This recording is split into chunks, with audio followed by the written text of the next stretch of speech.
Good morning, good afternoon, good evening. Welcome to our podcast episode number 3, Removing the Red Tape in Real Estate with Nat and Neek. Neek, how are we today? Good. How are you? Wonderful, magical, superb. Ready to get after our number 3. Yes, it took a Today, lot of energy to get here, but we got here.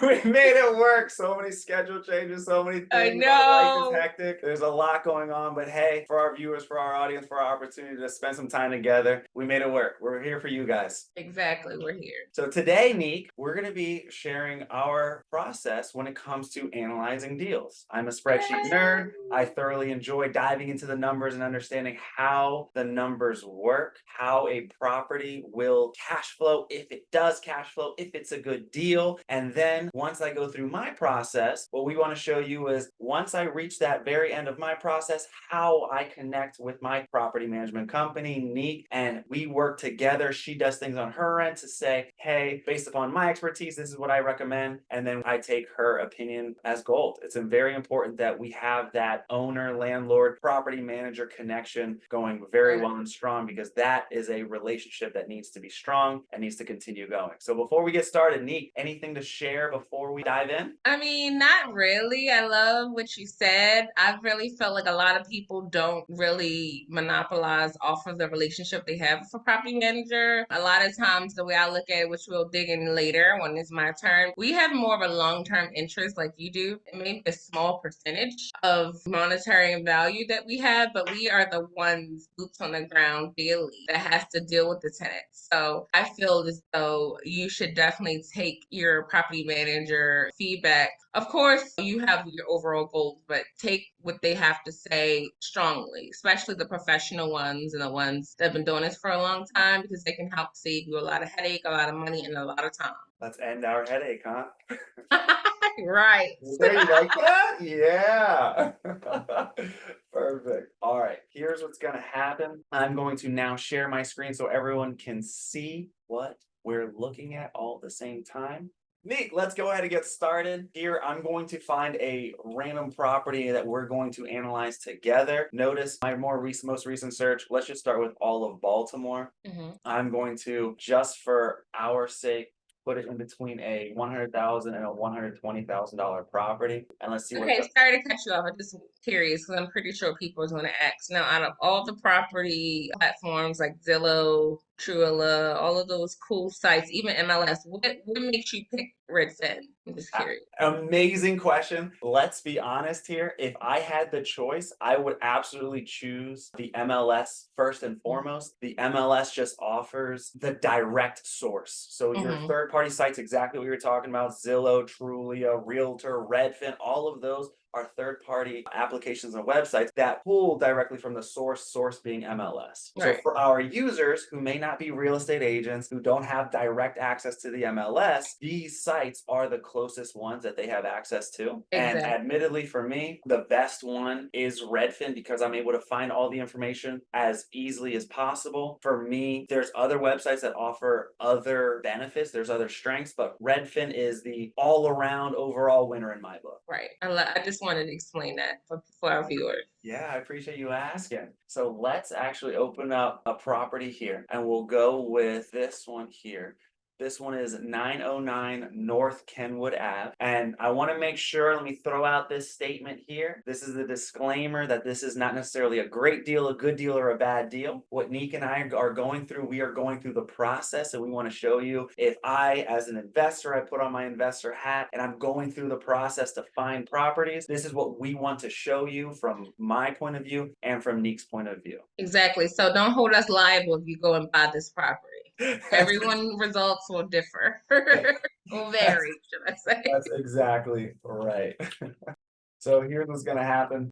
We're going to go ahead and look at this property. The first property here, Mhm. 909 North Kenwood Ave. The first thing that we see is $120,000, 3 bed, 1 bath. We can already acknowledge that this square feet is not accurate, but let's just push that one to the side now. If we open up the pictures, we see all the pictures. This seems to be rent ready. I'm looking at what kind of rehab budget we might need to look at. So as I'm going through, just on the outside, is there grass? Is there any landscape expense or anything that I need to consider or think about? I'm also just noticing on the exterior here, you have the two neighbors on either side. They're not next to any vacants. We don't see any boarded up windows or doors. We don't see any overgrown grass or ivy growing out of the building itself. There's no tarps on top of the roofs. So things like that I notice on this first picture here. If I may, I scroll down to my next couple pictures here and I can already see this radiator here. This is a big thing for us as investors as well as Neek and property wise. There's the high recommendation of having a full central air conditioning unit. So something to keep in mind in our properties when we do our analysis, we are looking to add a full HVAC system. I'm looking at everything else painted,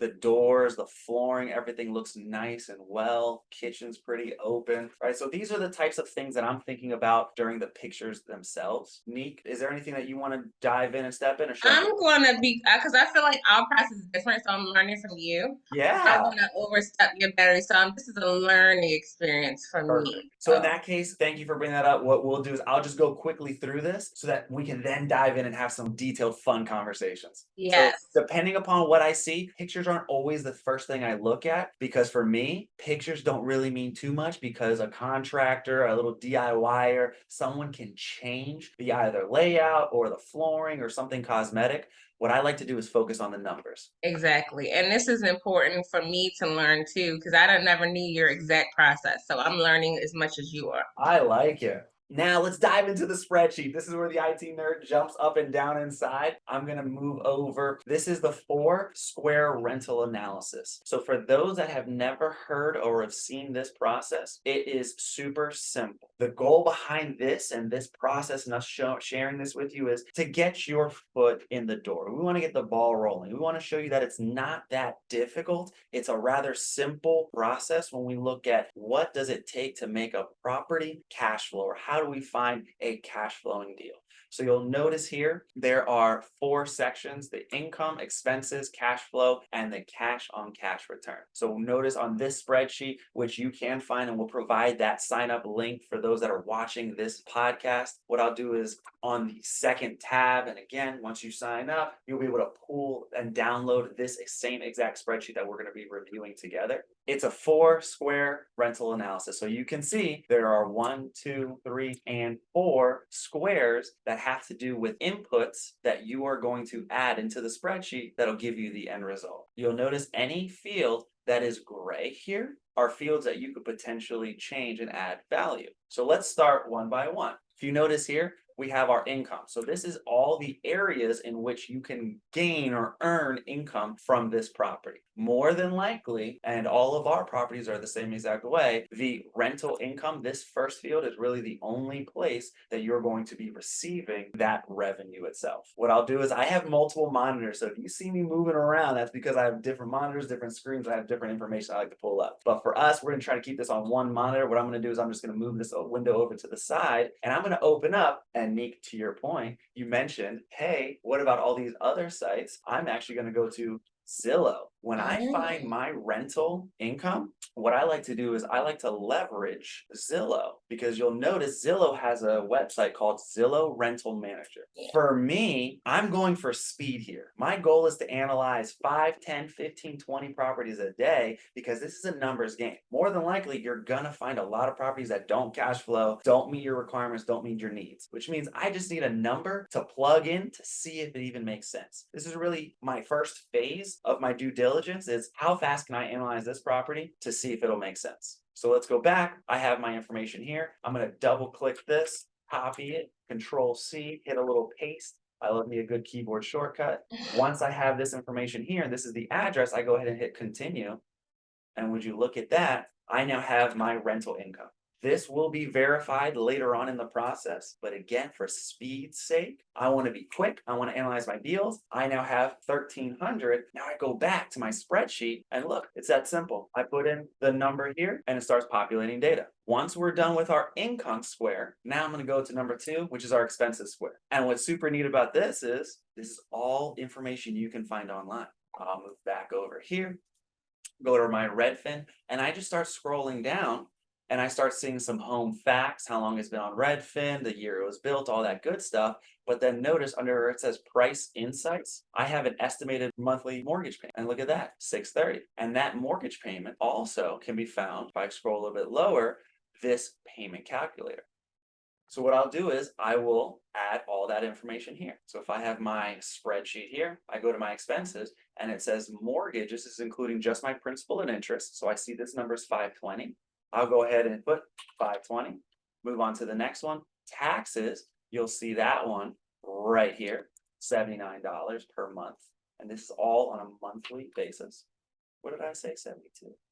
79. Gotcha. Just making Then I'm going to go to my insurance. Here, my insurance is 31. And again, these numbers are not set in stone. If they change for whatever value, that's all right. But our first goal is let's see if this property makes sense at all. Once I have that information here, you'll notice I'm going to expand my screen. So I've already included my mortgage, my taxes, and my insurance. So I have my three values there. Water, sewer, garbage. This is usually from our perspective paid by the tenant itself if there is any of these fees. So like you think, notice in here is not electricity, BGE, right? All that is paid by the tenant. So from a landlord's perspective and investor's perspective, these are the three actual fees that we need to pay on a month-to-month basis, or expenses, if you will. What you'll notice here, we have our, what we like to call our reserves. So notice we have vacancy. Whenever that property is not occupied or is vacant, whether it's a turnover, we just purchased it, we're working with our property management company to go through and find that top quality tenant to place into your rental property, we have vacancy. So we need to make sure that we are stashing some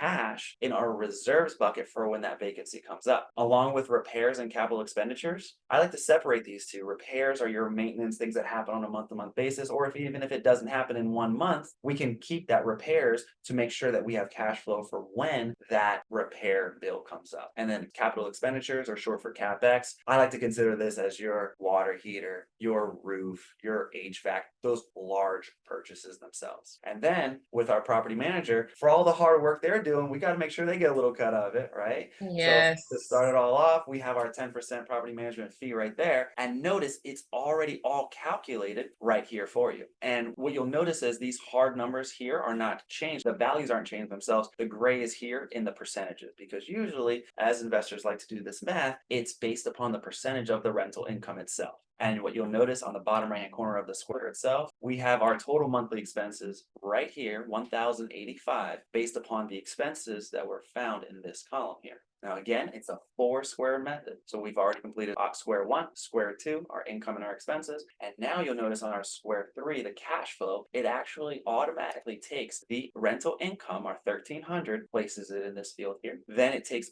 the sum or the addition, the compilation of all those expenses, places them in a value here. And now we have a total monthly cash flow of $215 a month, or $2,580 a year. Wow. If I scroll down for our last box, this is for those extra math nerds. You'll notice here we have our additional fees of our down payment, our closing costs, our rehab budget. So for example, the down payment, depending upon which lender you work with, if it's 20% down, 25% down from an investor's perspective, you include that number there. The closing costs, consider that there's going to be closing costs based upon you purchasing a property. And then that rehab budget, this is normally where I'll go back and I'll take a look at the property itself and say, okay, this is my rehab guesstimate based upon my years of experience. I'm going to put that number in there, which means we have our total cash investment into this property. You do a little bit more math and then you're left with a 7.58 cash on cash ROI. So not only do we have our cash flow on a monthly basis, which is 215, but then we also have our cash on cash ROI, which both of those numbers will help us truly analyze if this deal is worth moving forward with. So again, to recap at a high level, what we did is we found a property, used redfin.com. We leveraged all the information found on Redfin or on Zillow's rental manager. We plugged all those numbers into this 4-square analysis spreadsheet, which allowed us to add the income, the expenses, which then gave us our cash flow and our cash on cash ROI. From here, This is where I say, for example, let's say that this is an amazing deal. This is great. This is the one that I want to reach out to Neek with. This is where I'll say, hey, Neek, check out this property. Here's my analysis. What do you think? And then now we move forward in that due diligence process. Okay. So before I get started on my part, I guess I'm going to ask some questions on your process, just out of curiosity for the viewers. Yeah. You're an experienced investor now. You have, I think, trending about 14 to 16 homes under your portfolio in Baltimore, maybe more. I may be a little off. But to make it worthwhile, what is your minimum you like to cash flow on each property amount? When I finished this, it was two numbers that we look at. So, Neek, I'm going to answer you in the same way. It's two numbers that we primarily look at. One is that monthly cash flow, and then two is that ROI. Mm-hmm. Where we are today is not where we were when we first started. When we first started, I was willing to accept a lower cash on cash ROI because we wanted to get into the building. We wanted to get the ball rolling. We wanted to build these relationships. We wanted to build these connections. So back then when I started, it was around that $150 a month in cash flow. For the ROI, if I remember correctly, I think we brought it down to 4%, 5%, 6%. So around that range, we said, hey, we're willing to have that lower ROI so that we can build the portfolio because we know long term that's going to help us out tremendously. And if I may, keep in mind also that ROI, this is only for the first year. This does not include all the other methods of where you earn in real estate, which is the mortgage pay down, tax benefits, the income, the cash flow income itself, right? So there's so many benefits. Real estate, we were okay with the first year of the ROI being lower. Nowadays, we have a buyer's criteria sheet. And so this is when we talk to all of our clients. We say, hey, Neek, I'm gonna be honest with you. Sometimes I fall in love with these numbers and I start getting emotional and I say, hey, if I tweak this number here and I tweak this number here, we can make it work. So the idea is to prevent that or avoid that. We have a buyer's criteria list in writing that'll actually list out this property, in order for us to move forward, it has to meet this minimum criteria. Right. And I believe And I think that puts things in perspective for a newbie, somebody who, could benefit from like your coaching services. So I know this is something you kind of go through with your coaching services. And it's generally like in real estate, no two investors think the same, have the same goals, have the same mindset. But one thing I appreciate about working with you, which is why I thought this was such a great idea for us to join forces, is because you operate as a business. Your goal is to have a business. So the emotional part, yes, the numbers are in La La Land. That's what we all love. We wish. In some cases, we may do better than what we predicted. In some cases, we surprise ourselves. In other cases, we got to be more realistic. Absolutely. But I love that one of the things that stood out for me is that you actually build in reserve. You build in some figures that I feel like a lot of investors kind of set up a deal where they think, hey, this house costs 50K, 40K, no rehab, which to me, that's always a tricky thing, no rehab, which I'm going to go into my part even more. Let's just get all the rent we can get and it's just going to work itself and there's not going to be a business strategy. There's never going to be anything that goes wrong. So I just want to highlight the spreadsheet is very, very useful. And I'm hoping that our viewers that see this content will definitely take value in it. So yes, this is what happens after you review a deal. I guess 215 is good enough for you. 7.58 is a good number. You'll shoot me over an email at all hours of the day and night. So right. This property address. I'm thinking about putting an offer on this property. I need to get your property management analysis. So one of the first things I do is I look up the property myself. So I'm going to go ahead and have you share can I share my screen? I can? I have capability? Let's make sure. Okay, it says host disabled participant sharing. So you gotta. How rude. All right, try that. So the first thing I do is when you give me this address, which is the 910 North Kenwood, I generally like to pull it up on. So one of the first things, and this is out of order, I go in various orders. I may start with my software or I may go to Google, but I always find it's important that I look at the street. And the reason why I'm a big person that look at the street before I even waste your time. In this day and age, I've been doing this industry since I was 18. I kind of can tell just by the street and what type of activity is there if it's a good block. One of the things where I like to look for is does it look like it's a community base? Meaning meaning Mm. and regular homeowner or renters that take good care of the property, no debris, trash. Big thing I look for is no solicitors or trespassers hanging outside, not a lot of activity in immediate area. Yeah. I also look and see if there's any board ups or anything that may derail our deal or our issue. Because one of the good things about working for a professional property manager, we know the process of how to maximize and get the greatest value for your buck. Yeah. And I typically know there's a science behind everything. If I go in my portfolio now, the best tenants I have are tenants that are long term, middle age. I can't really put a number on it all the time, but for the most part, middle age to older, and they just want to live in peace and quiet. They don't want to deal with any issues. They want to like really love their home and pretty much live in their property probably until they die. And one of the things that I always stress to my clients is it may look good on a business side, but unless you're going to do a lot more heavy lifting, like maybe buy the block itself or every vacant property in the area, it's not a wise investment if I Google it and I see people sitting on the steps, trash everywhere. Yeah. That's a big no-no. So one other thing that I do is once I look at Google Maps, I say, hey, this looks like a really clean block, nice residential area. I can see with the right price, we can get a good tenant for this property.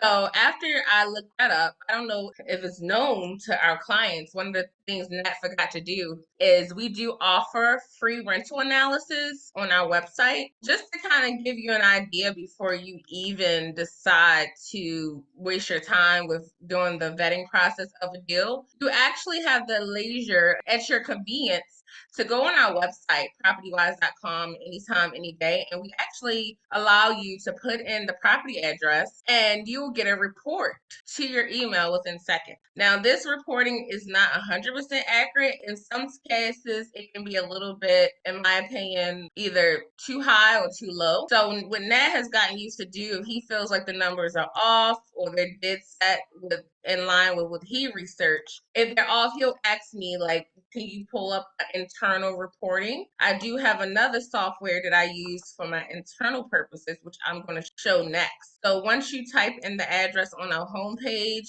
kind of put in the information, and forgive me, I did not Zillow it first, so I need to know the content. Oh, I just noticed that. You're so cool. I gotta represent for the brand. Yeah, I ain't mad at it at all. And it's 909. Just want to make sure. How to pull a rental analysis, which is complimentary to anyone that's just looking to see what the rent is for these particular properties. It's a townhome. Oh, the square footage is not listed. I'll guess. It's probably better to put more than less to get more accurate numbers. You know what? You taught me something there. I normally just put one. If there is no square footage, I just put one just to move on with it. So I think that's a good point. Yeah, I personally would guess based on like the pictures you've seen. Yeah. Just because I think the square footage, how the data is determined in this You're property. absolutely right. You're absolutely right. What I will say, maybe for our viewers might appreciate a little pro tip here. Let's say, Neek, you and I have the experience. We can look at a property and have a range guesstimate of what the square footage would be. What if I were to say, hey, since you're on Google or on Redfin or on Zillow, if you look at a neighboring property, a neighbor, for example, they might have the square footage and you could safely assume that that square footage is going to be the same. Exactly. And another tip too is because I am now a licensed realtor and I do have MLS access. MLS actually have all the square footage, I would say 90% of the time. So what I would probably do just for my customer, if they ask, like maybe when they send me an address or it's not published like on Zillow, I can look it up in my database and see if I can give you accurate information. So I entered all my information. It says your form was submitted. While I wait for my email alert in this top left-hand corner to tell me it's there so we can review that report, I'm actually going to go to the next step, which we use a site called Neek. Niche. I don't know how you pronounce it. Niche. Niche. Niche. Your niche. I call it your niche. So some people may call it other things, but listen, we need our viewers in the comment below. Let us know, how do you pronounce it? Niche or niche? Niche? niche. So niche is a good database that we use. It's not 100% too accurate, but I always use it for like my clients for completing like a full on analysis. Yeah. Because a lot of my investors and my clients do not know anything about Baltimore. They literally heard about us on Bigger Pockets or somewhere. And it's a very unique town where the good areas is generally block by block. So if you're not boots on the ground or you're not working with someone local, you can easily buy the wrong deal and it can screw you up. So I Absolutely. always tell investors, always try to do your best due diligence to find out what you're getting into. And sometimes the prices seems too good to be true. It kind of can be. It can be. Is a possibility that it is. So keep that in mind. So yes, what I found about this property is in 21205. It's a C plus. Now, a little history on working with a property manager that's local, that's seasoned, that knows what they're doing. I know this zip code like the back of my hand.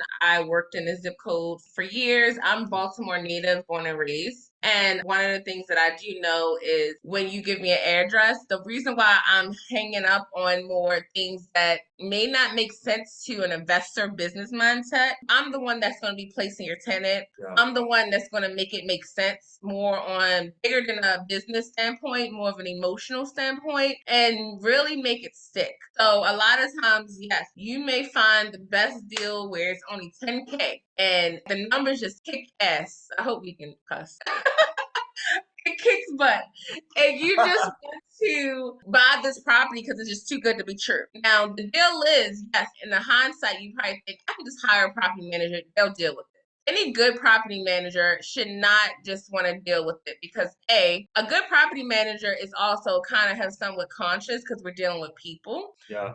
Two, if you're in the business just because you can make money, you're in the wrong field. You should never chase money. You should chase your purpose, your ministry. And one of the reasons, like I mentioned on the first episode, why I got into this business is because I wanted to kind of be the middle ground, the person that's providing quality housing. I'm also helping my owners make good money. And I believe, as crazy as it sounds, you can do both. You can provide quality housing and you can make money. Yes, you can do both. If you sway one way or the other, fine. Like I have owners, like I said, that just like to build appreciation properties. They just want somebody to hold on to the value or property that they can hold on to value. Maybe they need to reduce expenses and all of that, which we'll get into at another episode. And then I have owners who's doing what Nat is doing, which they're looking to build wealth. They're trying to build cash flow and with the hopes that by the time they're ready to sell their portfolio or liquidate some properties, they can get a huge profit off of that as well. So they're looking for cash on cash return as well as appreciation. And that is where I specialize. I specialize in all, but more than likely, most of my clients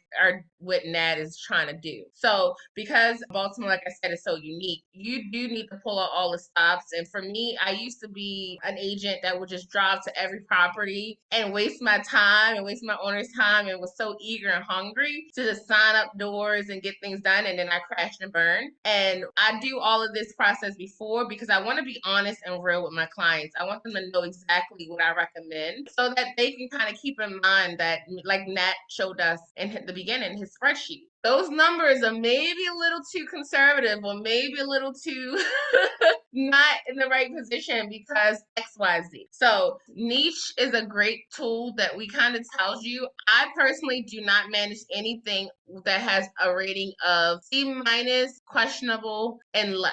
So anything beyond C minus to me is not in my wheelhouse. I know for a fact it's going to be a disaster keeping good quality tenants. And not only that, the liability of my team, my staff is really important. There may be other management companies that has more gumption, more willpower out there, but just know you get what you pay for. A lot of them that I know that's like my peers that generally we all start off more eager than not. They may take on those properties and they may just be money hungry, but they may not do a great job. So even for myself, I may not be the property manager for you personally, but you should do your due diligence and make sure what you're looking for on a long scale of things represent what the manager and what their process is. Because like another good example is that we generally do everything technology based. If you're an old school type investor that likes to pick up a phone, talk to someone, do all of those things, I probably wouldn't be the property manager for you, because my personal goal is to help all of my clients treat their portfolio like a business.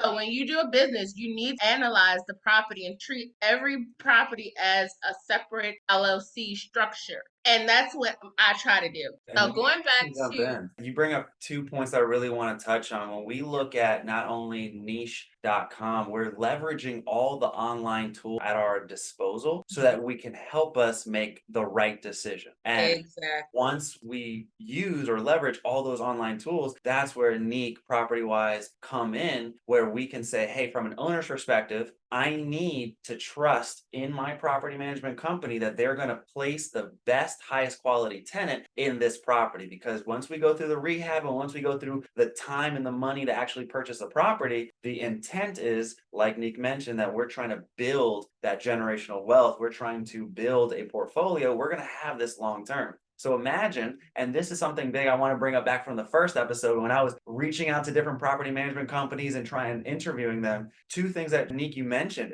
One of them being, if I find a property, will you tell me no? Because I need a property management company that's going to say, listen, this is not the property, this is not the area, we do not service this area. That communication is something that I need. Similarly, I would ask the question, hey, property management company, how do you collect your rental income? And if they would say, hey, we go door to door and we do the checks, that's not the place for me. Exactly. And that's where Property Wise, that's where Neek came in and said, hey, these are the answers that I was looking for, that they have a business, they have a model that's efficient and automated, along with the fact that they're willing to stand their ground and tell me, no, this is not a property that we're going to service. Exactly. And just to piggyback on that point, it's not that we don't want to do hard work. I think that's the misconception of working with different property managers. It's just more of a risk factor. Yeah. I think a lot of times when you're in such a democratic, and no judgment on political parties, we're not a political podcast, but it's just true. Maybe years ago the laws were more or less rigid, and a lot of landlords took advantage. So now they're extremely tight and extremely difficult. So they make it, almost difficult to work in these type of industries. And one of the things that we pride ourselves on, like I mentioned, is we don't want to be in court every month. I don't know if you can Google this to fact check me, but property management and real estate are one of the top most sued industries after medical. So it's very easy. All this wealth, all this energy you're building, you can get wiped out with just one bad deal. And the laws just does not benefit all of the investors. So I believe you do the hard work, due diligence, and it just has to make sense initially before you jump in there. Because yes, the deal may seem good where you can buy a property for 10K and you can cash flow 1,000 a month or whatever number crazy. Put that in a spreadsheet. That But then spreadsheet looks if you good. get sued and you lose like 6 figures or whatever, you're wiping out everything, all your hard work. Or So, Neek, that might be a conversation for a different episode, right? What are yes, all we the have so much problems? content. If we go to like an auction site or we go on Zillow, Redfin, and we look for the $1, $5, $10,000 properties, that actually might be a fun episode where we pull up these properties and potentially go through all the problems that don't show up on a spreadsheet. If Exactly. I I see want a to scare some of these $1,000 a month, landlords, not scare them from like, I'm not a fear monger, like, don't do it. I just want people to be a little bit more cautious on why you should have some type of conscious and standards when doing business. yeah. And be aware of the laws and know that, you may think, even I've been in situations where things were fair. The owner did everything right. But just behold, like they look at owners, the judges, the people, like, the local jurisdictions and things, they look at owners as you have more knowledge, you have more resources. Even if the tenant is at fault, it's hard to see them on your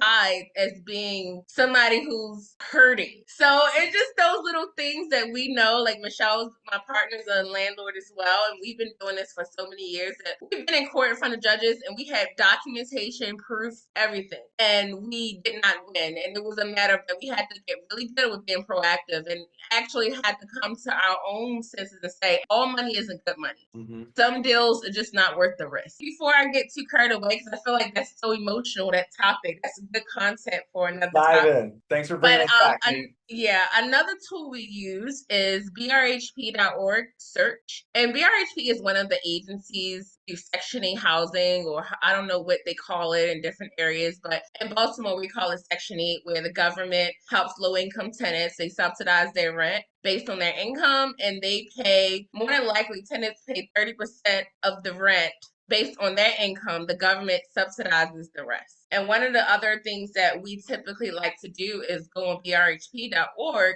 because it kind of give us an idea, is the rent right in target of what we're looking for. So we'll go here, we put in the address, put in the credentials, the voucher. Since it's a 3-bedroom, we more than likely can get a 3-bedroom. And it kind of will tell us this is what the rent value is for that. The rent range, affordable rent range, is 12 to 1500.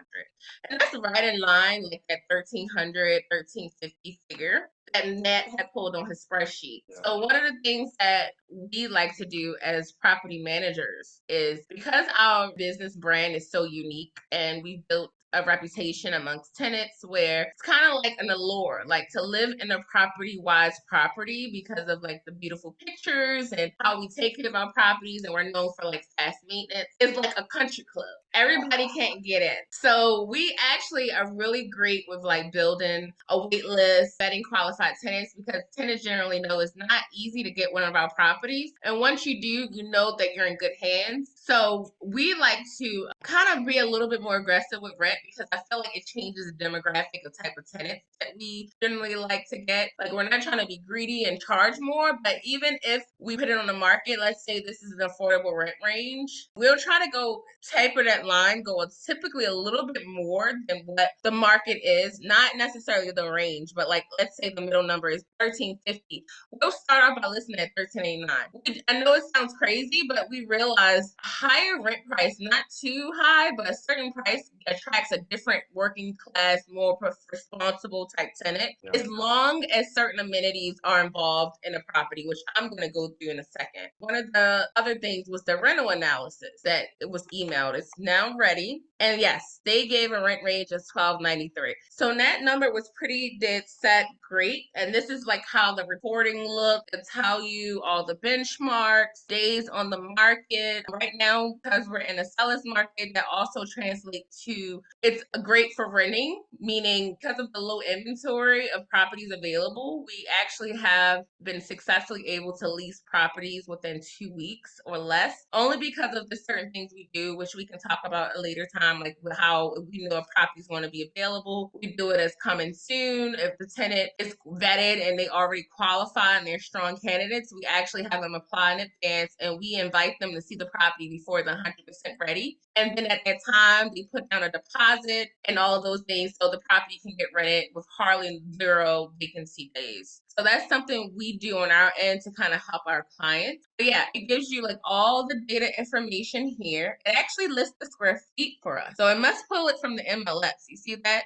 Okay, so this is the comps. This is very important too, to kind of see all the properties that were listed. I would say it's over the last couple of months, and it kind of gives you what the rent is. So yeah, like my recommendation would be to go ahead. I already checked Google Maps, I already checked BRHP, and now I'm checking the rental analysis report. I would recommend we go ahead and take care of this property. We would list this, and we would start a rent at $13.99. And whether we get that or not, that's questionable depending on the market. But I'm basically pretty strong that based on the comps and everything like that, and the block and how close in vicinity it is to like John Hopkins Hospital, so it will attract maybe some hospital employees, even student housing, depending. So that's something that I would recommend. The reporting gave kind of weird numbers, or sometimes Nat can attest. It will say something weird, like we're not able to calculate or find data on this property. Contact your property manager. Yeah. We have one more other site that we use, and this is a site we pay for. It's for our own internal usage.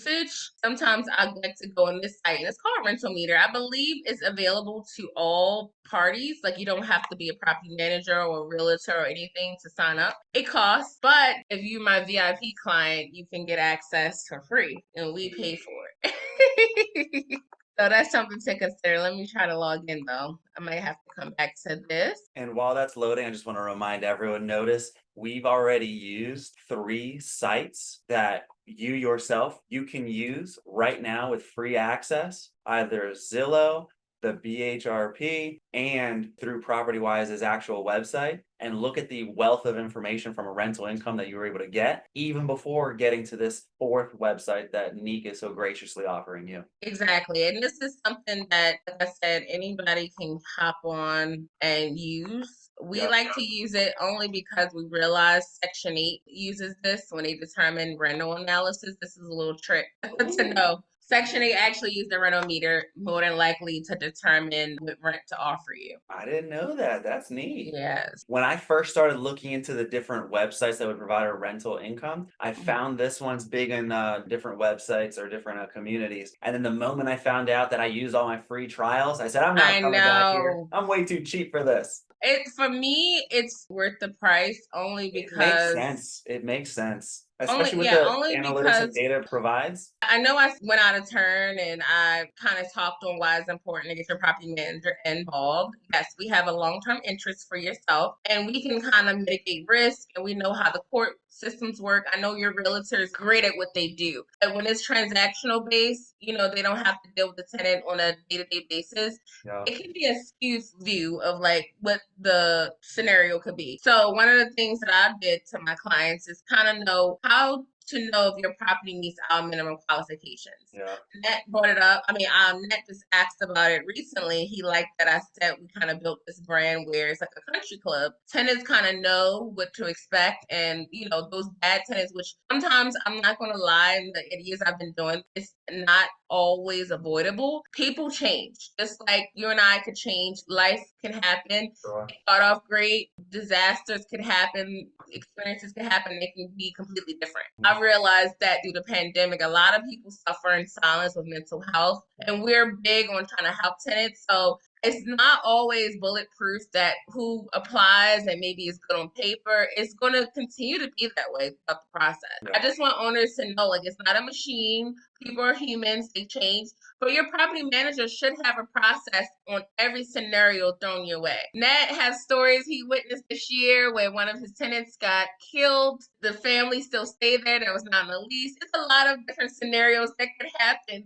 You just don't have control over it. And then the That's law a whole nother story. Yes, the law prohibits you from just going to their house and kicking them out. You got to go through the process. So how we try to avoid is to kind of go through this web flyer, which you can actually find on our website. The niche link is there with a QR code. It kind of tells you about that. And then class D, like I mentioned, I used to be C minus. It's questionable. I just have to check out the block and see if it's something I can do. But I do not do D areas. So do not manage for D. So if niche says it's a D area, no way, Jose. It's out. No It's not bueno. worth it's not worth my time or my energy. So these are the following items and characteristics of a property that meets our minimum standards. Not located in the D area, said that. No deferred maintenance that can cause one or more unsafe conditions for residents or guests. Now, this isn't as black and white as it seems. It's more or less those things that, let's say you buy a property, you get a home inspection, and the home inspector tells you, hey, this roof is about to cave in. Don't let anybody move here. And you say, well, the price is so good, I'm going to take it. I'm going to take my chances. And somebody moves in and the roof caves in.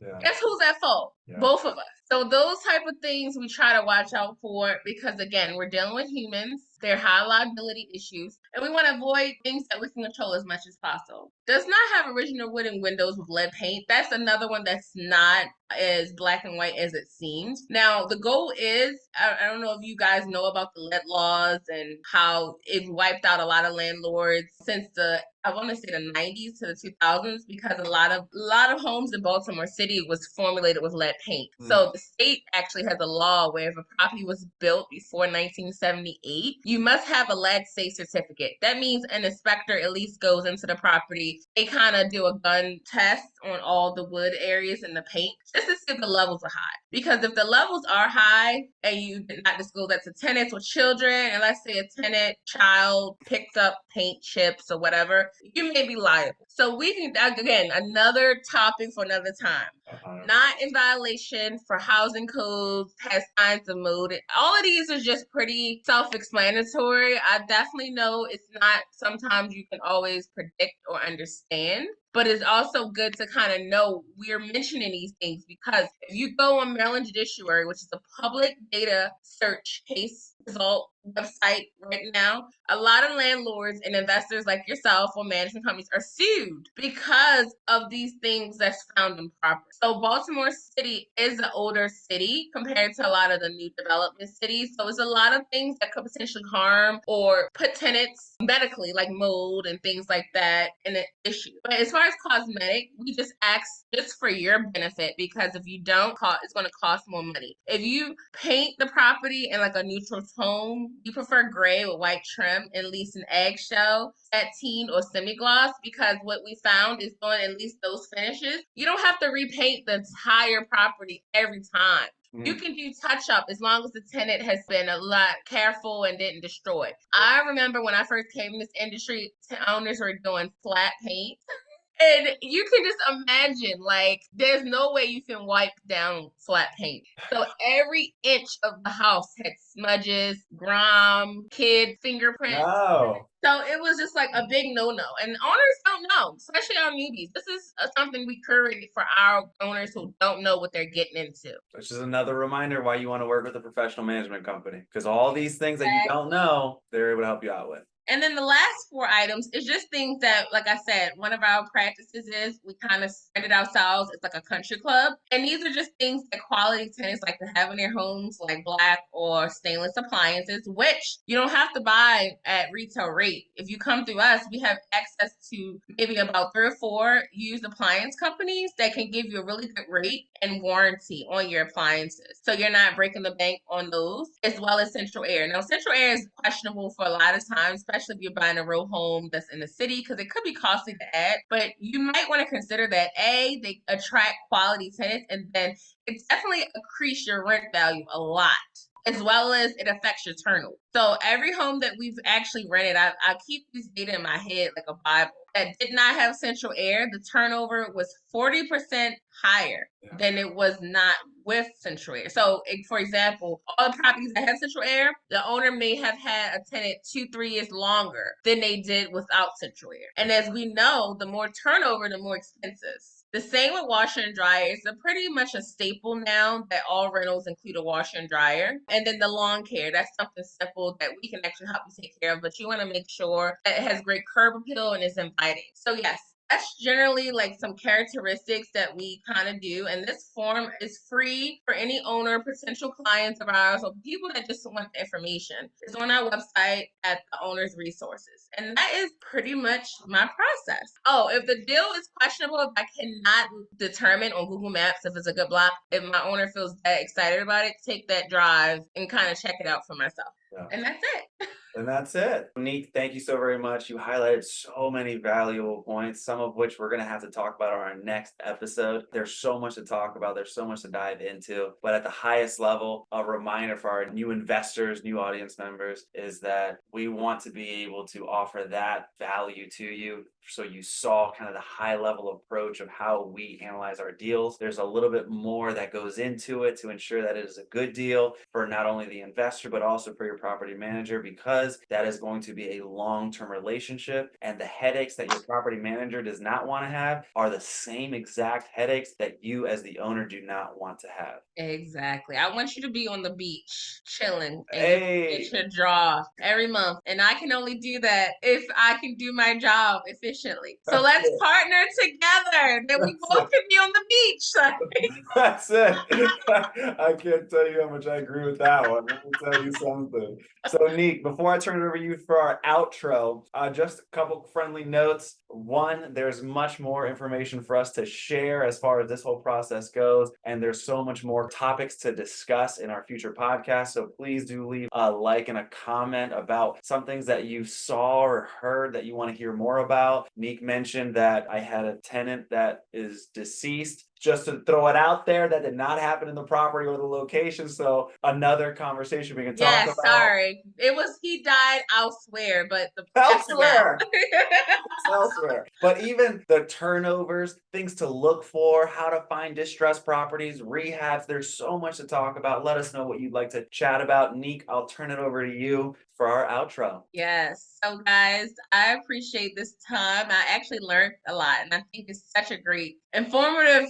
I don't know, I'm getting tongue tied because I'm actually very impressed with how Nat showed you his spreadsheet and his brain and how he does things. And then I was able to do a little bit of what we do. And I think, just to recap, the whole thing is showing that you need a partnership. You need someone who can help elevate your business because it is a business. That's my favorite thing to say. If you want to make real money, long-term money, generational wealth, treat it like a business. Yeah. Do not treat it like a hobby. Do not treat it like it's a free money grab because Yeah. you'll crash and burn. We want to help curate a good space for those investors who knew that they have it in their heart and their mind they want to be investors or landlords and they just don't know what to do. But they don't want to go through the nightmare. Like, comment, subscribe, email us. We did give you guys our email, but we'll drop it in the description again. Anything you guys think that it relates to what we're trying to show, please drop a line and hopefully we can cover it in a future episode.